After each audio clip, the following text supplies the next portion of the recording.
Siapa sangka nama Jati Munggul atau Jati Unggul dikenal sejak ratusan tahun silam. Menurut tutur yang berkembang, nama Jati Munggul diambil dari sebuah pohon jati yang paling tinggi, besar, dan kokoh. Di manakah letak jejak pohon jati yang unggul itu, dan bagaimana kisahnya?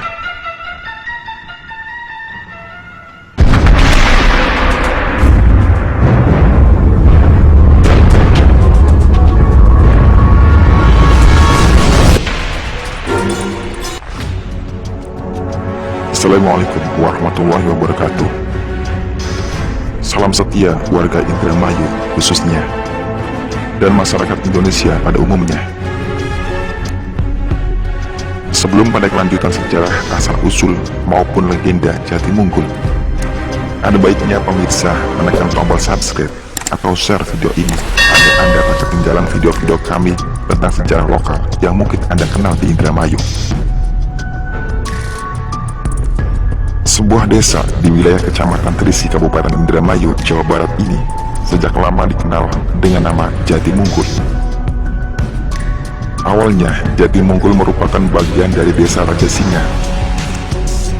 Kemudian pada tahun 1981, setelah diadakan pemekaran desa, di mana Jati Munggul saat itu masuk dalam desa Jati Mulia. Sebelum akhirnya, atas prakarsa para tokoh masyarakat, pada tahun 1983, Jati Munggul mulai membentuk desa sendiri.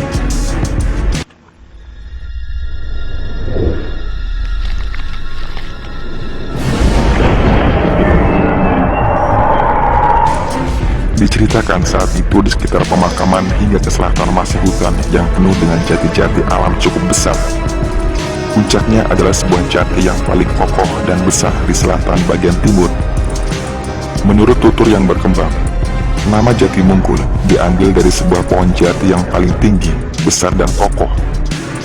Lokasinya berada di sebelah timur, tak jauh dari bantaran Sungai Cipanas. Dikisahkan, di masa perkembangan Islam di Cirebon dan sekitarnya, diadakan pembangunan masjid di daerah Cirebon.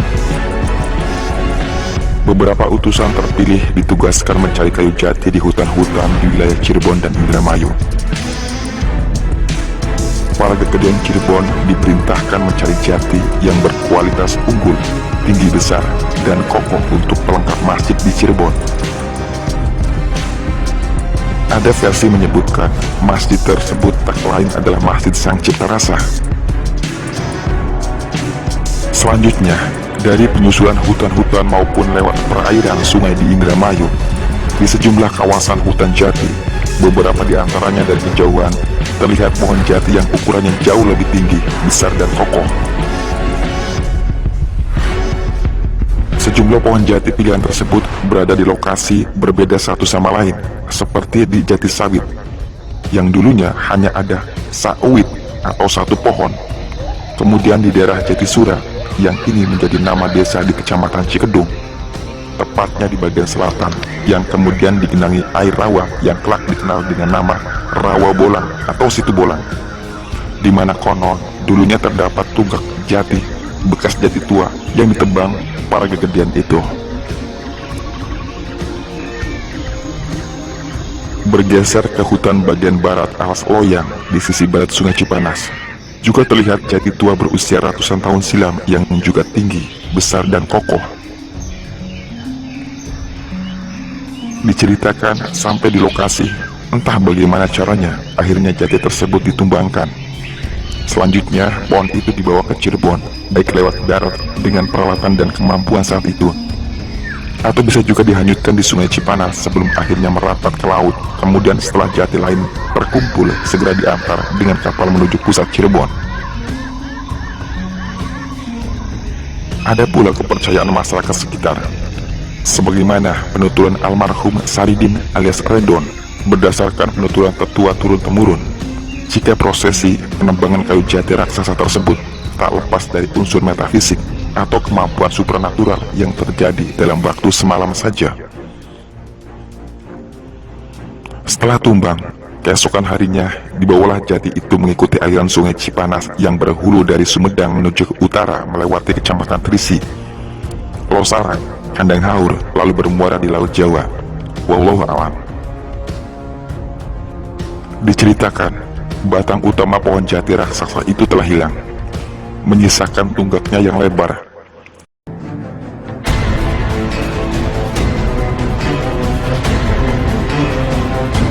Ratusan tahun kemudian, di awal perkembangan penduduk, di lokasi bekas pohon jati yang hilang itu diadakan acara munjung dengan tanggapan wayang kulit, sekedar untuk menghormati jejak peninggalan pohon jati yang punya nilai sejarah di masa perkembangan Islam dan pembangunan masjid di Cirebon.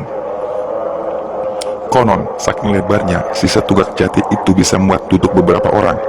Bahkan dalam acara pentas wayang tersebut dijadikan dasaran tempat duduk Ki Dalang beserta peralatannya.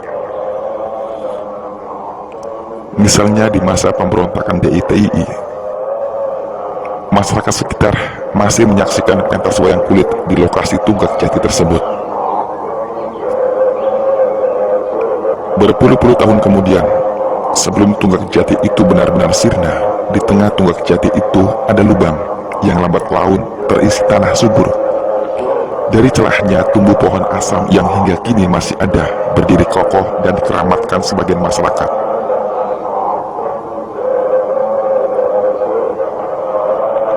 Pohon asam yang kini berbalut kain putih itu dikenal dengan sebutan buyut asam. Dulu masyarakat sekitar masih menjumpai sisa-sisa jati raksasa di sisi pohon asam. Beberapa penduduk berebut mengambilnya untuk kayu bakar atau untuk tujuan tertentu.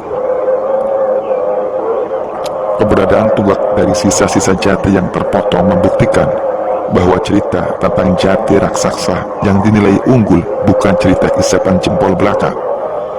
Hingga kawasan tersebut dikenal dengan nama Jati Unggul, yang akhirnya kenyamanan lidah orang menjadi Jati Munggul.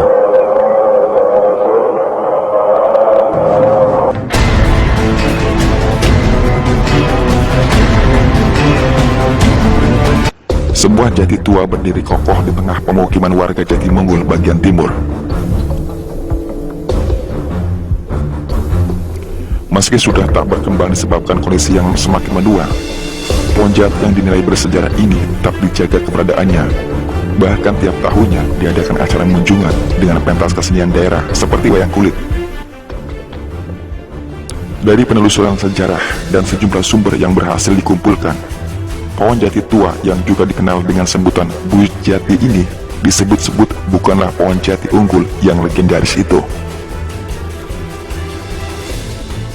Konon, situs pohon jati ini mulai ada dan tumbuh sekitar tahun 1800-an, atau tepatnya di masa perjuangan Laskar Bagus Rangit yang memberontak atas kezaliman penguasa kolonial Belanda dan antek-anteknya saat itu.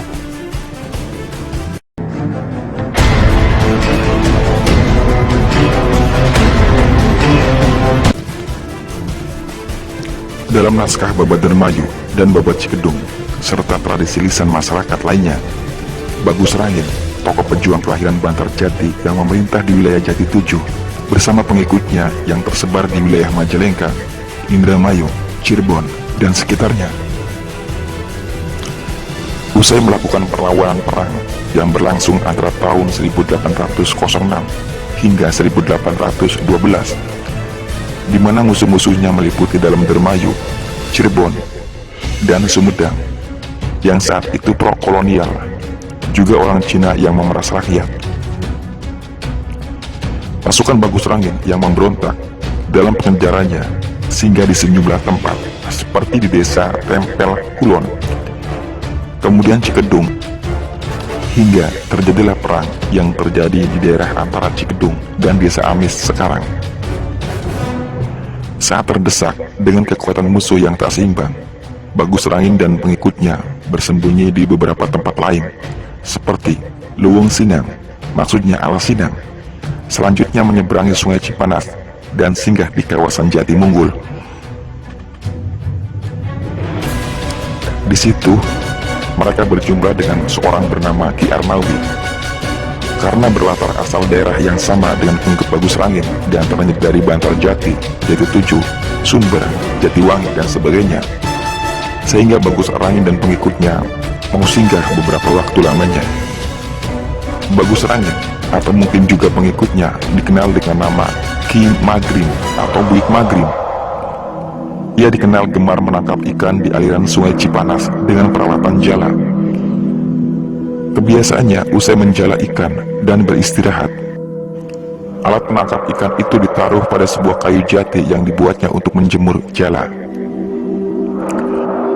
Singkat kata, setelah lumayan lama singgah, Ki Magrim dan para pejuang lainnya meninggalkan kawasan Jatimungkul, lalu pergi ke utara, kemudian ke barat.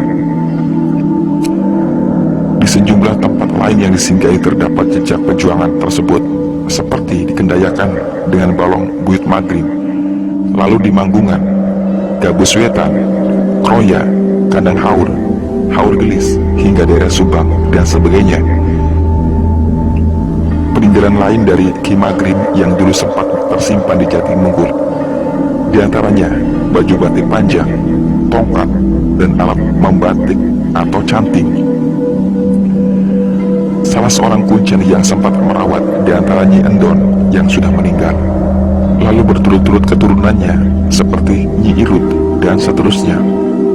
Semua peninggalan Ki Magrim bisa dibilang sudah hancur dimakan usia. Namun sejumlah nama seperti Ki Magrim, Ki Rali, Ki Badilah, dan Ki Tiris atau Buyut Tiris dan sebagainya menunjukkan keberadaan para pejuang tersebut. Keberadaan situs Buyut Jati adalah buktinya. Konon, sisa batang jati dari bekas penjemuran jala Ki Magrim itu masih ada. Dan seiring berputarnya waktu, tumbuh besar dan menjadi pohon jati yang masih berdiri kokoh sampai sekarang dan dikenal dengan sebutan situs Buyut Magrim atau Buyut Jati. Adapun situs Buyut Asem di bagian timur, di sebuah pekarangan tak jauh dari Sungai Cipanas. Disitulah pernah bersemayam tumbuh jati yang unggul nan legendaris itu, yang menjadikan kawasan sekitar dinamai Jatimungkul. Demikian video ini kami buat sebagai hasanah budaya dan sejarah lokal Indramayu dan sekitarnya. Wallahu a'lam.